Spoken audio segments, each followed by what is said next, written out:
скрипит, а ты лоскут газеты, сложив старательный квадрат, и приспособь, чтоб дверца эта не отворялась невпопад.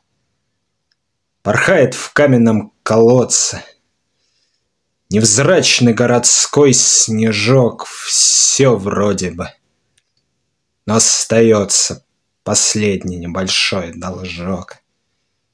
Еще осталось человеку припомнить все, чего он не дорогой, например, в аптеку, в пульсирующей тишине, и, стоя под аптечной коброй, взглянуть на ликование зла без зла, не потому что добрый, а потому что жизнь прошла.